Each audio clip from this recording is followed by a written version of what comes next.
and I run the SCVO trustee network. We're able to run these free lunchtime webinars through the support of CCLA, who sponsor our trustee network. CCLA is the UK's largest charity fund manager, and they have a distinctive approach to sustainable investment, which you can find out more about on their website. So we'll put a link to that in the chat. Celia Waring, CCLA's Client Investment Director in Scotland, has joined us today, and we'll also put her email address in the chat, just in case anyone wants to get in touch with any investment queries. I'd also like to take this opportunity to highlight that CCLA are supporting a free in-person Trustee Week conference that we're running, and that will be taking place in Edinburgh on the 5th of November. We'll be looking at new charity law changes, financial sustainability and resilience, and basically all things good governance. So it would be good to see you there if you can join us. And I would say places are going fast, and you can book up at the link in the chat that my colleague's going to put in. So thank you very much for all coming along today. And while people are still joining us, do take the time to introduce yourselves in the chat and maybe tell us a bit about your recent experience of all things cyber in your organisation, or if you've got any particular issues or questions. On that, you'll note that we're recording this session. So if you do have any potentially difficult issues you maybe want to discuss with our expert speakers and would rather not do that here, you can get in touch afterwards and we can set up a one-to-one session. Also, we will send out all the slides to you afterwards and further links to resources in a follow-up email. But as we go, we want to make this as interactive as possible and as useful as possible. So do put any questions you've got in the chat, and we've left time at the end that we can look at them. So I'm delighted to be joined today by Alison Brogan, and she's SCVO's Cyber Resilience Coordinator. And I'm just going to hand straight over to Alison now, and she will introduce our other speakers and take you through why cyber resilience is important, how you can protect against common threats, and make sure that you're prepared to respond to cyber incidents. So over to you, Alison.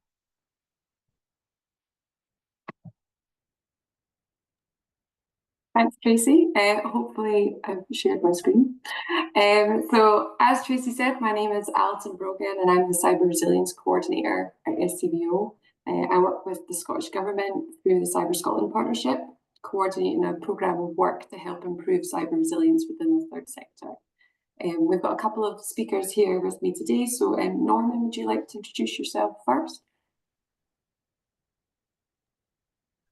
Good afternoon, everyone. Norman Stevenson, the Incident Response and Threat Intelligence Manager, currently with the Cyber and Fraud Centre, just relatively recently retired from Police Scotland, Tactical Lead for Cyber Investigations and Digital Forensics. There, several years experience with that, as well as everything else that comes with being a police officer. But delighted to be here, and thank you for inviting us along. And John? Hi everyone, nice to be with you all today. As you can see from the slide, I'm a trustee with the Cyber and Fraud Hub, but I'm also the Head of Strategy at Cyber and Fraud Centre Scotland. I work alongside Norman on various projects, and yeah, looking forward to give a perspective from the trustees angle today. Thanks, Bo. So let's go through the slides. So first up, I just wanted to spend some time for those who might not be as familiar with it, as obviously we are talking it through, what cyber resilience is and why it's important. So the way I talk about it, cyber resilience is really just another part of your overall business resilience and your risk management. It's thinking about whether your organisation is fully prepared for a cyber attack. Could it continue to operate as usual when it does happen? I've put in some headlines here, which you can see, which are from other organisations that have recently experienced cyber attacks within our sector. Some of them you may or may not have been aware of, but sadly, it's not the case that if you'll see it experience a cyber attack, but rather when. So in 2023, there was about a third of charities experienced some form of cybersecurity breach or attack. And since the pandemic, your organisations have been relying more and more on digital tools and services, and as they move online, they're just becoming more vulnerable. So it's just highlighting the importance of having reliable and secure systems to help you minimise that risk. In 2024, there was a UK cybersecurity breaches survey. It's actually a survey that comes out every year. But I've pulled out some of the kind of key stats here. In that specific one, last year, you can see there's a considerable proportion of organisations, and it was from every sector, obviously not just charities, but it shows that that we're seeing this, cyber attacks and breaches across the board. But unfortunately, charities are just not an exception. So I thought it'd be useful to spend some time just considering how our sector is actually responding to this, because I think there's some really useful numbers in here. So the majority of charities actually believe that cyber is a priority. 47% have a formal cybersecurity strategy in place, which is quite a high number, I think. And 39% are actively seeking advice from the help that is available. The majority have a broad range of protective measures in place to help reduce the likelihood of an attack. But the activity to actually improve cyber resilience has pretty much stayed the same over the past few years. And we know that there's barriers to this within the sector. But the good news is that it's actually quite easy to start taking your first steps to improve cyber resilience, much easier than I think a lot of people think. So looking here, like focusing on some of those, the low stats there around instant response plans and providing some form of staff training, those are actually, I would say, quite quick wins, I guess, something that you could do now with minimal effort, and it would actually really make a difference within your organisation. It's something actually that the programme of work that I'm involved in is focusing on at the moment over the coming months of what we can do in that space to support the third sector in doing these things. We're going to go through available support in more detail throughout this session to help you work out next steps that you could take within your organisation. But in the meantime, I thought it'd be useful for you to just have a little think about how would you rate your organisation's level of awareness and understanding of cyber risk and resilience. You don't have to say it out loud, you don't have to put it in the chat, but I guess, is it something that you've thought about before? And if you have, then where would you put yourselves on the scale that I've just come up with? And if you haven't, or you're not sure, that's probably, I guess, why you maybe have come here today. It's just, I think, good sometimes to reflect and think back, and I guess it helps people a better understand where they would like to go next. For those that aren't sure, then hopefully you'll find today's session really useful, and it'll help you understand where you can start on your journey to helping build cyber resilience within your organisation. For those that are maybe putting poor or okay, then hopefully you'll come away with learning some ways to help improve going forward. As I said, we're going to mention lots of useful resources that exist that can help you. For those that are good, then brilliant. That's great. But obviously there's always ways to improve in this world where the threats are constantly changing. But yeah, that's great for those that think that they're already doing a lot in this space. So what I'm going to do just now actually is hand over to Norman. He's going to talk about a really useful resource that exists, which is the National Cyber Security Centre, which is also known as NCSC, for those who might see that acronym popping up places. They've got an artefact called the Board Toolkit, which is a really useful resource to help boards ensure cyber resilience and risk management is embedded in their organisation, which is part of their good governance. So I'm going to hand over to Norman just now to chat through that in more detail. And Norman, I'll click slides as and when you need them. Thank you so much, Alison. Some really interesting statistics there in terms of where organisations and people are. And I guess we're all searching around about how we improve or strengthen in the cyber resilience. So I'll touch upon a few things just now, and hopefully there'll be some questions either during, but maybe predominantly afterwards, and we can have discussions around about that.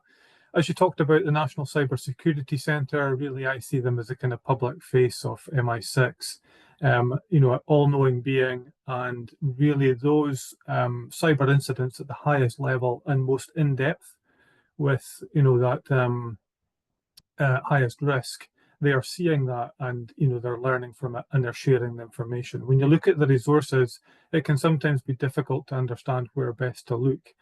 National Cyber Security Centre, NCSC, as we often talk about it, is a really good resource in terms of the board toolkit.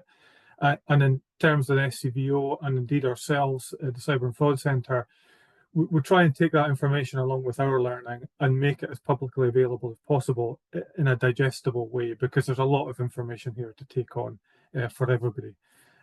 In terms of responsibilities, you know, we'll come to that, but ultimately, as it says there on the slide, and most of us may be familiar with on screen, when you look at that cyber security dynamic, board level trustee is where the responsibility will sit.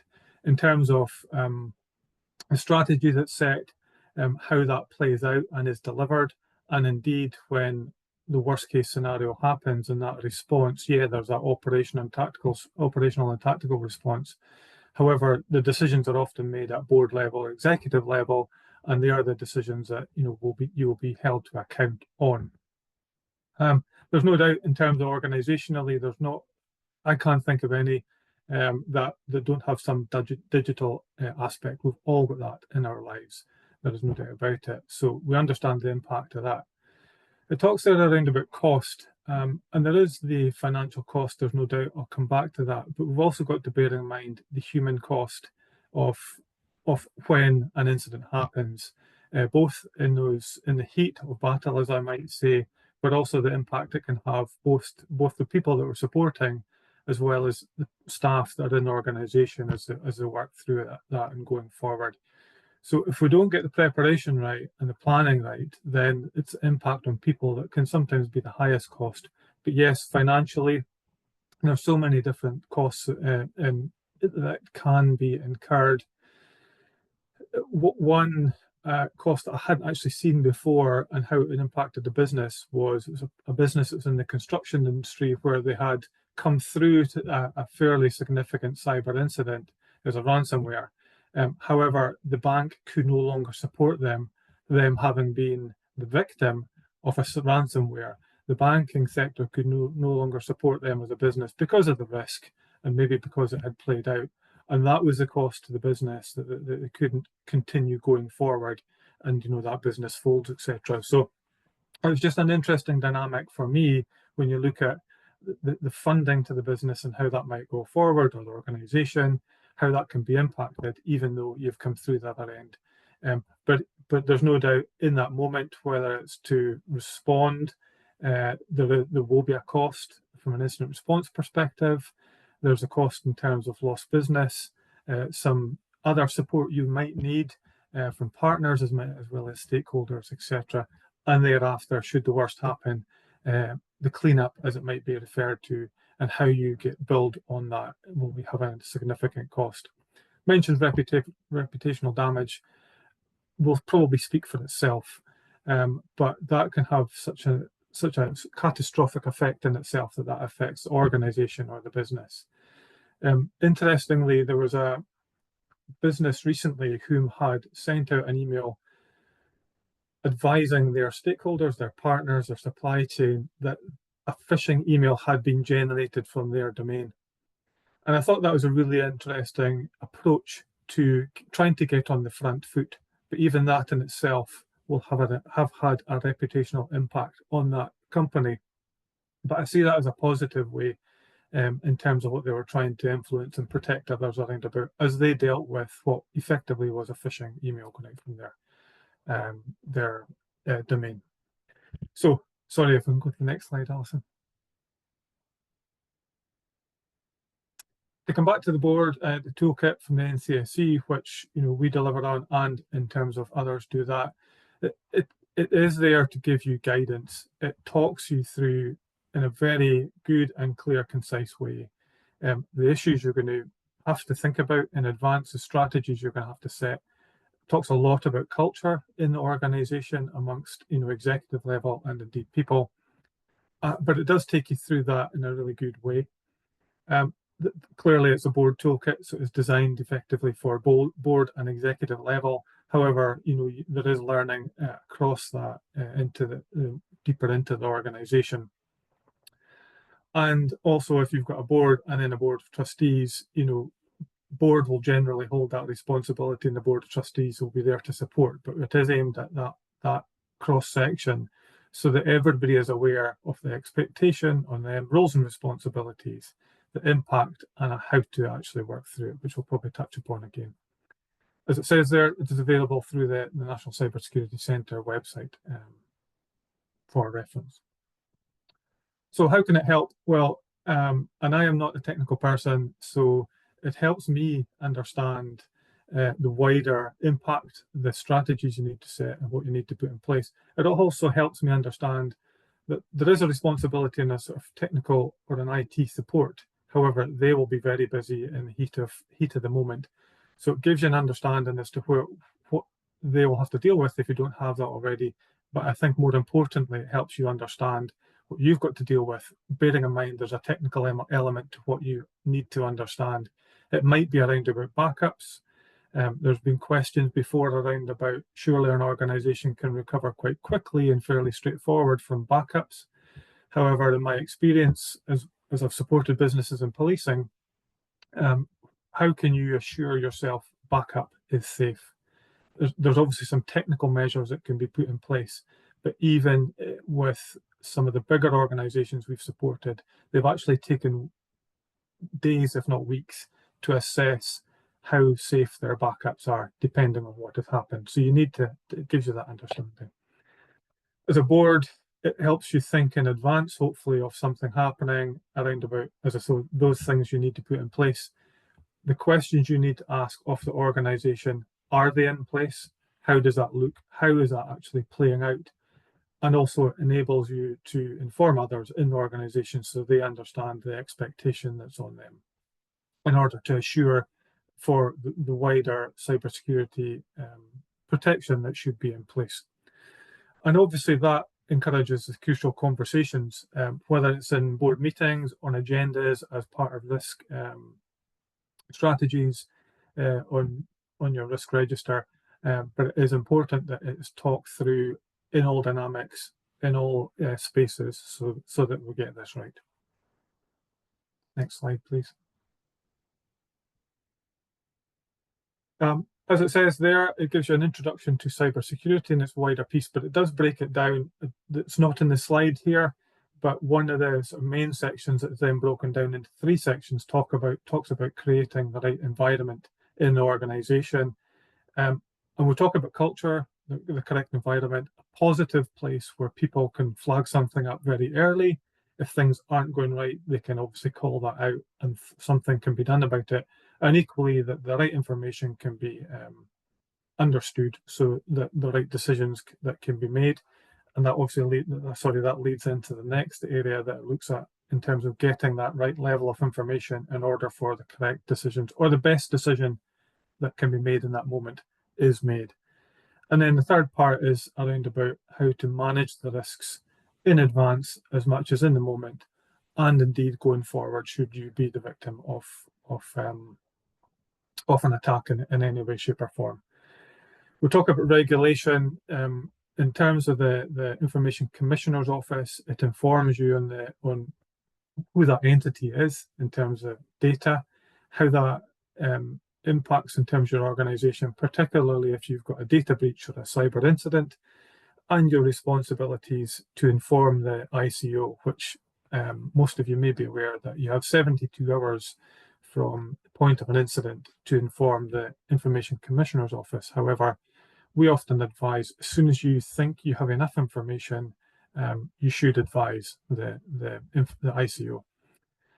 But it explains a little bit more detail around about that and gives you a really good understanding, because then the Information Commissioner's Office, yes, they have some regulation, they will need information and they'll ask that of you, but they are there to support, because ultimately it's about data and how and where that is and who might have it. Next slide, please. There are a number of ways of doing it, but for me, when we're delivering the board education as it might be, you need to look across that broader dynamic. However, there are opportunities for deeper dives. So I often recommend board and executive level need to have inputs and understandings. For me, you'll have people with key roles and responsibilities from an IT perspective, communications perspective, maybe corporate communications, however it's titled, finance, human resources, etc. And personally, I think, and professionally, I've seen the benefits to deep dives or specific exercising with those leads and those departments. And they will all have different roles to do on the day.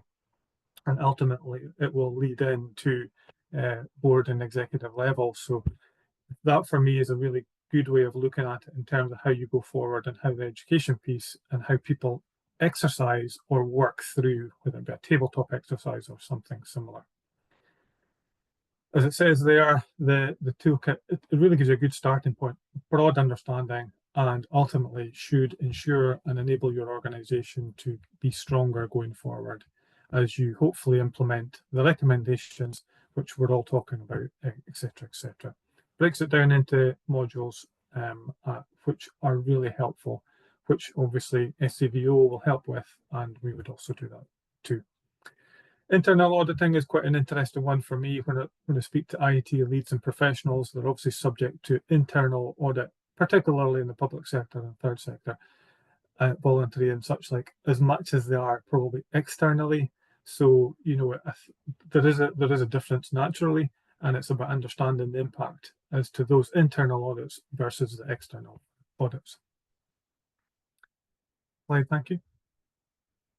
And there we go. That is me. I can hand back to Alison. I'm here for the foreseeable, so hopefully there'll be some questions in the back of that. Cool. Thank you very much, Norman. That was really useful. And I guess like audit probably isn't as much, like we don't use that term as much within the public sector, I don't think. But when it comes to like assurance, good governance, you know, that's the kind of terminology we do use. So it's still the same thing.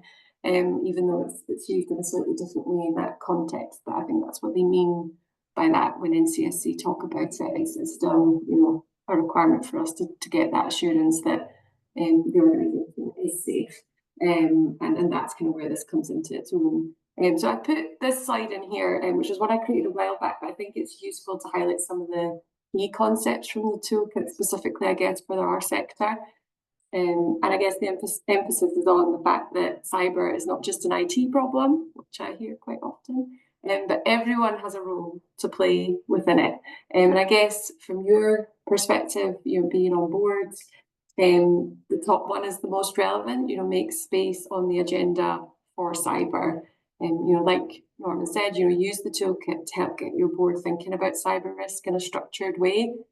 And you can use the rest of this list, I guess, as a starting point for a discussion with your CEO or your executive leadership team. You know, what is your organisation doing in relation to improving cyber awareness and preparing for cyber incidents and implementing protective measures?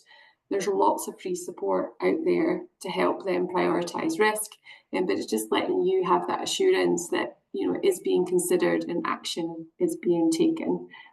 So for just, I guess, more for like your organisational awareness, for improving cyber awareness, the National Cyber Security Centre has free e-learning modules that you can provide to your staff and your volunteers with just basic training to help them spot cyber risks and take appropriate action. And for preparing for cyber incidents, you know, you can reduce a lot of the stress and risk of a cyber attack if you've got an incident response plan in advance. And so there's resources for that, there's templates for that, and actually the programme of work that I'm involved in, we're currently in the process of creating a third sector specific template for incident response plans, which will be published on the website when it's available. And then for implementing protective measures that, you know, start small, big impact, National Cyber Security Centre has a small charity guide that highlights 5 simple practical steps that'll help you protect against the most common attacks. So things like backing up your data, keeping your mobiles and laptops safe, preventing malware, avoiding phishing attacks, and using strong passwords. And as I said, that, you know, these are not necessarily things that you need to do, but the intention is that your organisation is doing them. So I've just pulled out some of the key points from those 9 modules that are in the toolkit that I thought, if you're going to start somewhere today, these would be things that would be worthwhile asking your leadership team. And also just that point around, have a look at the toolkit, because it is a really useful artifact.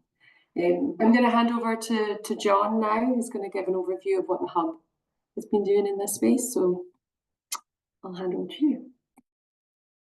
Very much, Alison. Appreciate it. And hello again, everyone. So I'm just going to talk for the next 5 to 10 minutes, just I guess how trustees can influence cyber. Even if you're not technical and you don't know a huge amount about cyber so far, just some questions that you might be able to put to boards, and then also some like how to interpret answers and be able to support the organization that you work with.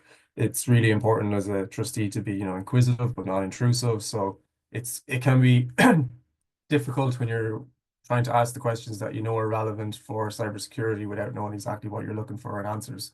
So that's what I'm going to kind of talk about. Just as a brief overview, so the Cyber and Fraud Hub is a very new charity that's only been set up a few months ago. What we do is support individuals who are victims of cybercrime or fraud. So like the likes of crypto scams is a big one for us. People call up and we give them free support.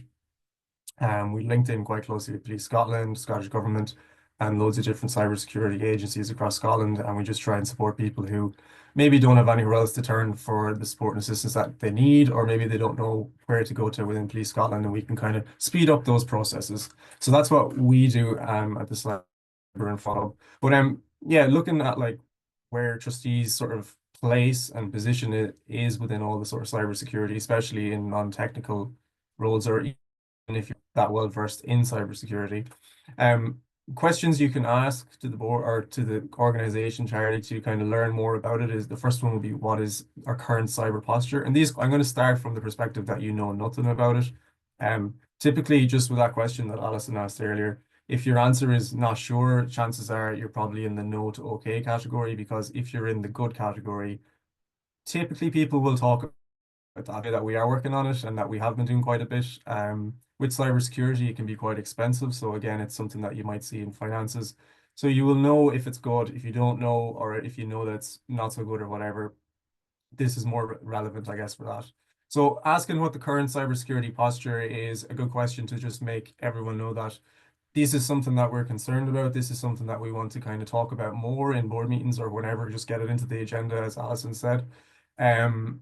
Whenever you get an answer to that, the next one is always, how can it be improved? It doesn't matter how good you are, it can always be improved incrementally, no matter what way you look at it. There's always ways to improve it. And the final question will always be, what are we doing about improving it? So you kind of get answers then, like, our cybersecurity posture is good. Okay, how can we go from good to great? And what are we doing about it? What are we instilling at the minute, or what way are we looking at it? So taking those sort of ambiguous questions and turning them into something that's a bit more tangible. What is our current cybersecurity posture? So some of the things you're looking for people to answer with there will be the things that Norman was mentioning in the board toolkit, some of the different like security policies. Is there a password policy in place? Do we have certain rules that mean that passwords have to be written in certain ways? And sorry, just to caveat all this, everything I'm talking about will either be free stuff or sort of on the cheaper end of cyber, because charities funding is always the biggest issue, and you want to make sure that anything you're spending is spending effectively. So no charity has tens and tens of thousands to be spending on the latest and most advanced cybersecurity software. We need to kind of look at this realistically. So I'm talking more on that sort of ground level, the basics, getting that right. So within the security policies, password policy is always a good one to look at. And if you follow the NCIC's password policy, maybe threats. So is that something that they look at? Is that something that they've instilled or thought about? Another thing would be like the incident response plan. Is that something that has been thought about? Is that something that has been tested or written out? An incident response plan is just how an organization reacts when there has been an incident such as cyber attack or a fraud. And that's just understanding where things will go and what you have to do. It's really important. There's free templates out there. We have one in the Cyber Fraud Center as well, if you want to just take it and you just fill it in. And it just means when there is an incident, you can kind of just reduce the panic and just rely on this to be able to go, here's what we're going to do, step 1, step 2, step 3, here's who we need to contact, here's when the board get in contact. It also prevents trustees getting all over it and being like, oh, we've heard in the news that you've been hacked, what's going on? here's the incident response plan, here's when we'll be communicating with you. It just, yeah, it gives that sort of safety net for when there is an incident that you know what to do. Staff cyber training is a big one as well. As Norman pointed out, staff are incredibly important in all of this and should be the #1 priority always. What is going on with cyber training with them? Are they getting any cyber training, or is it being neglected? It's something that's incredibly important. It will eventually, if not already in some organizations, become the same as health and safety training, something that you have to do. It'll become the same as your sort of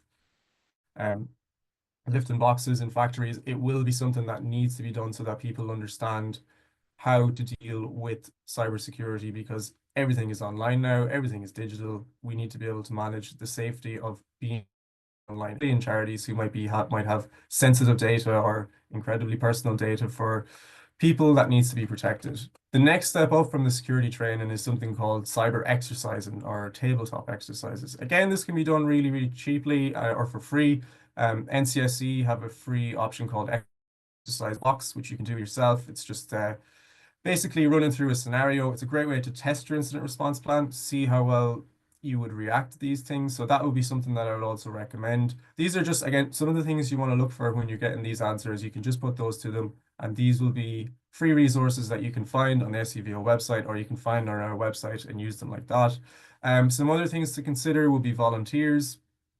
Is there any policies involved with the volunteers if they have if the personal devices that they're using and they have maybe access to systems that are the charity that manage, is there any policies in place for something like that? Because breaches can come from that area. It's a tricky element because volunteers are given their time for free, and you still need to manage the security side of that. So that's a balancing act that needs to be kind of considered. If even if you don't put anything in place, it needs to be considered. Another thing I mentioned previously is about data. Understanding where data is held in the organization is incredibly important and sometimes often forgotten about. Where is the data being stored for the most sensitive data that you have? And is it backed up in typically 3 places, 2 online and 1 offline? But once it's backed up, that's really, really important. If it ever does go down, or if it does get infected with a malware or anything like that, is it going to be able to get back up and running?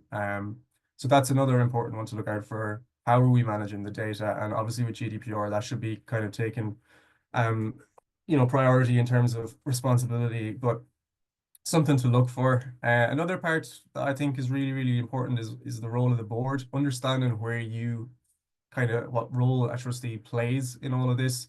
As I said earlier, you want to be able to ask the questions, but you don't want to be that person who's always just annoying with different sorts of questions and doesn't support.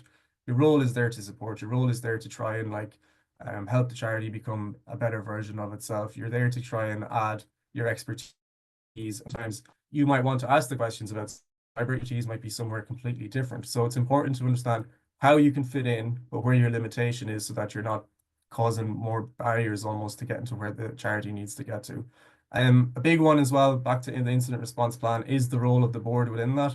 Is there trustees that can actively support if there is an incident? Is there people with PR experience or communications? Is there people with support within policing or anything like that? It's good for the organization charity to have thought about these things in advance, so that they know when it comes up that they can go to these people. And finally, just to kind of touch upon another point that Norman was mentioning there, around culture and strategy. So Alison previously said in the DSET review, there's 47% of charities have a cybersecurity strategy, which is great. But what's not mentioned in that survey, and what's really hard to figure out, is what percentage of charities have a positive cybersecurity culture. You can have the most advanced techniques and softwares and everything in place, but if your culture is negative towards cybersecurity, then there's a huge, huge issue if anything was ever to come through. So if there was an incident, or if a employee got a phishing email in and pressed on it just because it looked real and then created an issue or an incident, do they have the confidence to report that to the line manager, or report it to IT, or report it to whoever will be managing that? That's where culture comes into this, so that people are talking to each other about these things, so that it doesn't just happen and is kind of grows into a bigger thing because people are nervous or afraid of the blame game, which is a huge thing with cybersecurity. Culture is incredibly important for this, and a culture of like openness, transparency, and confidence in each other, and that trust that we need to have in each other as employees and is incredibly important. So I tried to whistle stop tour that because I think questions are probably going to be more relevant for this, and especially to dive into areas that you might have heard myself, Norman, or Alison mention, but that might be more relevant to you and you might want some more information. So I'll stop there, and I think questions might be next, but I'll hand back to Alison, and yeah, myself and Norman are here to answer anything that you might need. Thanks, John.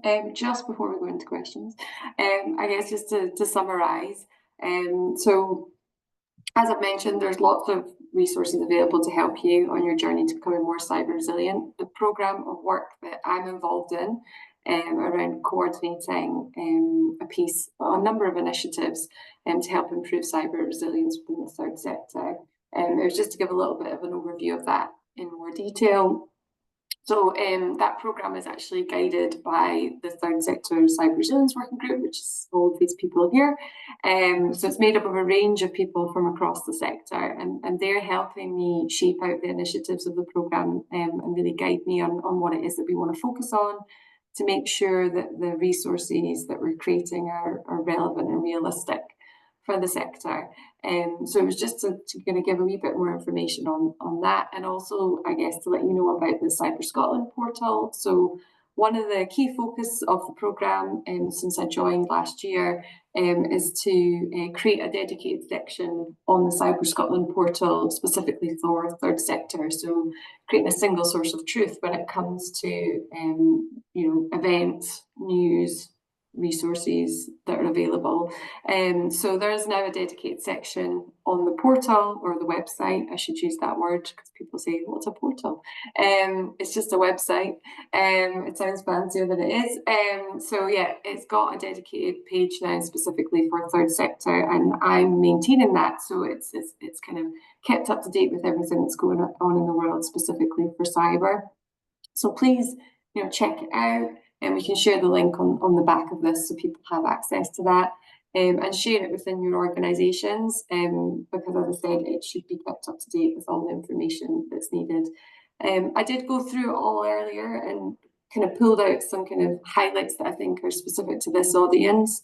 So the SCVO's Trustees Conference, which I know Tracy mentioned at the beginning of the call, is in November, and it's advertised on the site because I'll be there from a Cyber Scotland perspective, should anyone want to talk about anything in more detail.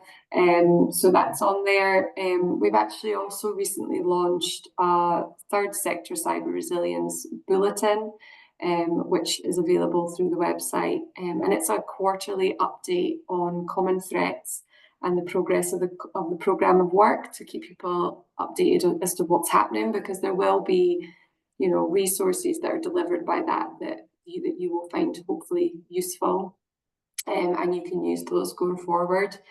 There's links to the board toolkit on there, as well as obviously SCVO's good governance and risk management guidance, because all of that is obviously key to the whole thing. And there's also an interesting signpost that some people might be keen on, is there's a Third Sector Labs do a digital trustees programme that helps recruit digital trustees for boards. So, in instances where you feel like that might be a gap in your board skill set, and then there are programmes of work there to help with that. So that's linked from the website as well, should people be interested in looking at that in a bit more detail. So yeah, I guess that's everything for me. Thanks to everyone for their time today, and hopefully you did find it useful. And as I said, I think Tracy's already sharing links, so thank you, Tracy or Rhonda.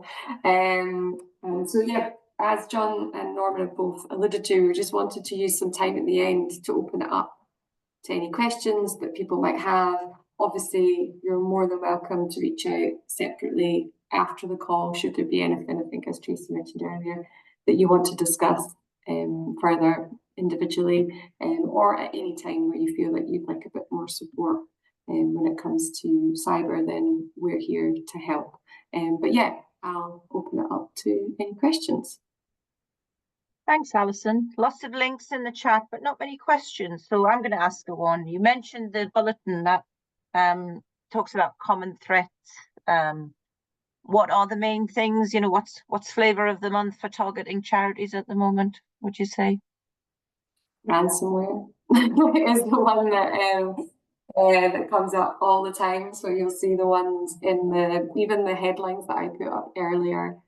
It'll be around that, and also the ones that the most recent bulletin. Actually, there's a bulletin due to come out imminently, but the one for the last quarter, I think every single recent incident that I highlighted on there was related to ransomware attacks. I don't. Norman's put his hand up, so I'm not sure if he wants to add more to that or has a question. No, just to follow up on that, Alison, if you don't mind. Yeah. Absolutely, ransomware is the biggest risk that we're facing, and that's what we're all worrying about at that level. Business email compromise equally can be very damaging in so different ways, as we're all familiar with. So yeah, this is all around about planning and preparing to mitigate against that. But equally, and Alison, I know you've heard me say this very recently in terms of the basics and passwords, and John's, we're all touching upon that, but it is super important to, if you have a policy, excellent. If not, passwords need to be at the forefront of conversations you're having.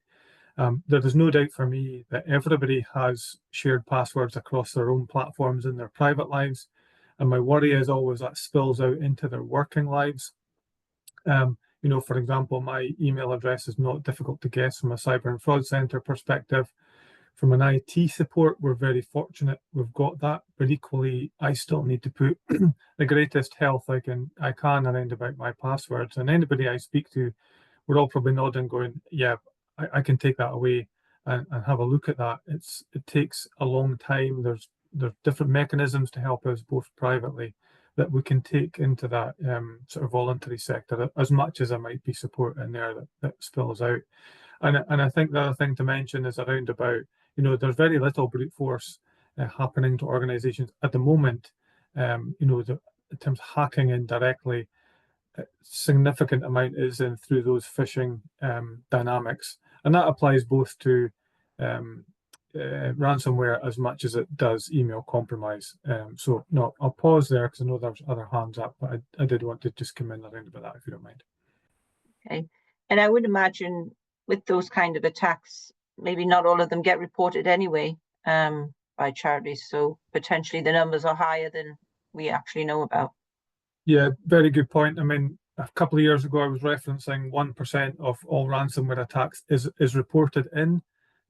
Certainly in the UK, internationally, I think that's probably going up to about 3 or 4%. But when you look at email compromise and indeed other dynamics, a lot of people say, well, when do I report it in, etc., etc. So, it is important that incidents do get reported, both to police, to organisations, we've got an incident response line, so that we understand the threat that's out there, and that can emphasise and actually help going forward. It can sometimes help, law enforcement particularly, and join some dots that might actually help an organisation. Okay, thank you. Adam, you've got your hand up. Would you like to unmute and just ask your question?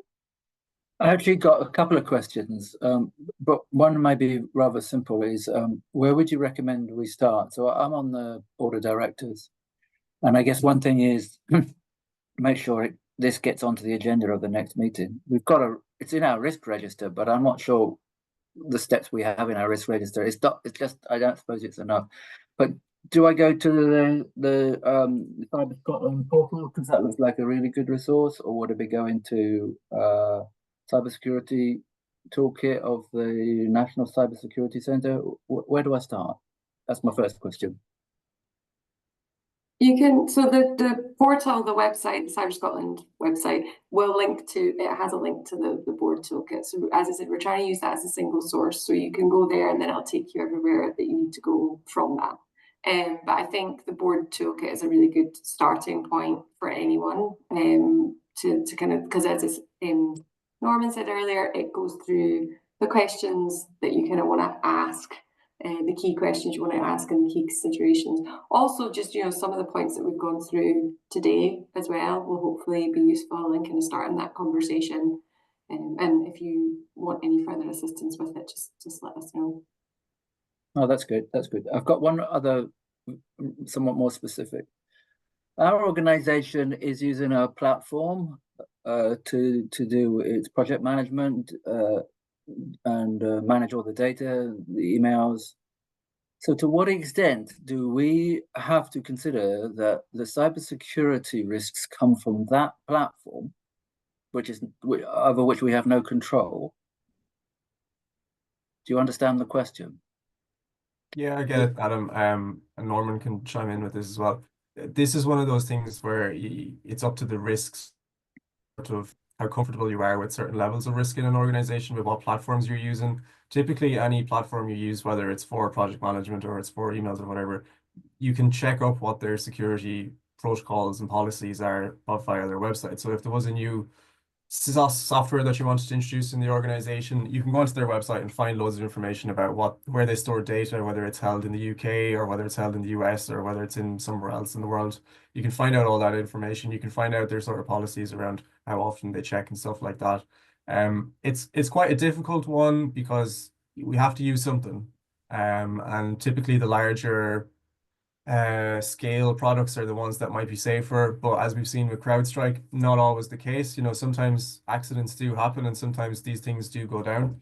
What I would say is the incident response plan that I was on about, that's really important in situations like this, to analyze and understand where you think in your chain, your supply chain, or even in the software stack that you might use in the charity, where you think there might be a potential for it to go down. If it was hacked, what could they get access to? And most cybersecurity experts will always recommend like segmentation. So if you get access to one area, you're stuck there and you're not going to be able to access everything else. You know, it's that classic case of someone using the admin profile to get into their account, and the admin profile is accessed by a hacker. They can access everything with that. You don't want them sort of profiles in existence. You want it to be segmented so that if any area of it is breached, it's just that area and it's contained and a hacker can't get anywhere else in the organization. What is critical, I guess, for charities in particular with using different types of software is the data that's being stored on these platforms. And that's where the conversation with the company is probably worth it, being like, look, we're just a bit concerned about hosting our data with yourselves. Could you just maybe put our mind at ease and explain where your data centers are, how you store it, is it encrypted, or anything like that that you might be looking for? Those are the questions that I would look at probably whenever we introduce new software in Cyber Fraud Center anyway. Has to go through a few steps that we need to make sure that it falls within certain guidelines that we and our sort of risk profile will be comfortable with, so that we can justify it to the trustees. But it's, as I said earlier, it's one of those things, you have to use something.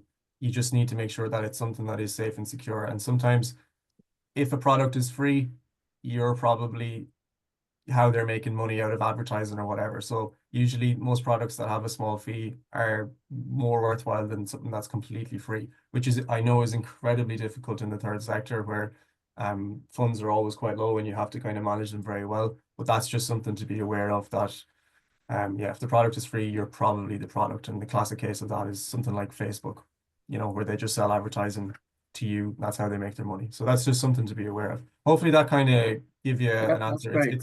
Yeah, it's always difficult to answer without knowing the full context of the organization, but that's something that hopefully will help. Thank you. Anyone else got anything to add? Or Adam, you happy with that answer? Great. Okay, Christian, you have your hand up. Did you want to fire away with your question? Yes, thank you. Thank you first for offering the opportunity of attending this seminar, which is very interesting. I work for a private company, which is in fact involved in sustainability investment. And we have a training course for all our employees on cybersecurity. In fact, we are trying to get a cybersecurity certification. So every week we have a lesson on some aspect of cybersecurity, whether it is phishing or access to Wi-Fi in public places, the use of social medias, whatever. It's extremely good. And of course, when I see that, I think, oh, it would be so good to have that as well for our organization, in my case, the Citizens' Right Project. I wondered, is there any possibility of, SCVO or some, a bigger organization which could regroup all our charities to have access to such training for employees Okay. and Sorry. volunteers? Frantically trying to hit unmute there. So NCSC though actually have a training module, a free training module that's very similar to the ones that large organizations would have. The idea is that it can easily insert into, if you have a training platform. If you don't, it doesn't matter. You could just click on it and watch it. So they've got quite a few videos, but there's one that we kind of link to specifically on the website that's around just basic training for staff and volunteers. So there's that aspect of it. But another thing actually, as part of the programme of work that I'm involved in, we're looking at just now that kind of comms campaign piece that you spoke about there. So not just the training module, but also that kind of continuous engagement with the subject matter. So that's actually something that we're working with Cyber and Fraud Centre on. And the plan is that we're going to do, like, over the next 12 months, every quarter, we'll basically signpost to relevant material that you could like cascade within your organisation on a specific topic. So I think this first topic is going to be passwords, and we'll link to it within the bulletin or on the website and say, this quarter, here's some resources you might want to share within your organisation to get them to think about passwords. And then I think we've got 4 themes over the next 12 months that every quarter we'll launch it, and we'll put it all on the website as well, so that people who come to it later can access it and use it. And we'll consider, I guess, after the 12 months what that might look like going forward. But yeah, that's something that we're going to be launching hopefully next month, that can help charities. So you're absolutely right. There's not really a lot on that, and everyone's obviously trying to do a similar thing. So yeah, we felt there was a need to kind of bring that all together and have a home for that going forward. That's great. Thank you. Thank you, Alison. Any more questions? I'm aware we've got maybe about 8 minutes left. Do put your hand up. Norman, do you want to come back on anything? Yeah, sorry, I don't mean to hog the floor. I just wanted to circle back to Adam's question around about starting point. It's a really good consideration, and it's a difficult place to get to. For what it's worth, when you're looking at Board of Trustees and board level and the inputs you're now getting today, it's an excellent starting point. But it is about coming together as that board and that Board of Trustees to talk that through as to what it means for you. And thereafter, you can cascade it down to the support or to the organisation that you're supporting, because there's so many different facets to it in terms of that wider resilience piece, your policies and your strategies, etc., etc. But the strongest place to start is with those with the most responsibility and the most support and enabling opportunities, which is who we are. If you've got it on your risk register, that's a really good place as well. However, is it on the agendas, not just off the quarterly meeting? Is it on the operational and tactical meetings, if we don't mind me putting it like that? Has it got a place on nearly every agenda, so that we're all talking about it, going through, discussing where we're at, and then obviously feeding back into that assurance at the Board of Trustees? Just to come back to that resource, again, my experience, when you look at NCSC, Scottish Government Resource through the Cyber Scotland partnership, what SCVO are trying to do for you, again, it's amazing to try and bring that. What they're trying to do is amazing to try and bring that resource together in a very usable and readable format, because there's a lot out there. Obviously, we do it, and in partnership with SCVO, we're trying to develop that going forward. So sorry, I just want to circle back to that to almost underline some of that in terms of the strongest starting point, because there's no doubt there's measures in place already, some of which we might need remedy or change, etc. But if you take the starting point as in Board of Trustees, round the table, talk, set your strategy going forward from here. Thanks, Norman. Yeah, I think I'm on a board. A lot of this is probably quite overwhelming for some people, but I think a lot of the resources you pointed out, that there's templates, there's a toolkit. You just got to start having the conversation at board level. and realizing. I'm going to wrap things up. Alison, did you have anything finally to add? No, I don't think so. Hopefully people all found it useful. I guess finally though, just to re-emphasize, we're here to help. So if anyone has anything that they would like to discuss separately, then just let us know. Yeah, please do. You know, make use of our experts and follow up after this if you do have any questions that you think of that you wish you'd asked. As I said before, the slides will go out tomorrow, and my colleague Rhonda has put inquiries at SCVO if you have anything you want to come back on. Just before we go, we've got another 2 webinars coming up, and they have a very much a finance theme. So we're doing one with Oscar, the charity regulator, on the 30th of October on improving your charity's annual report and accounts.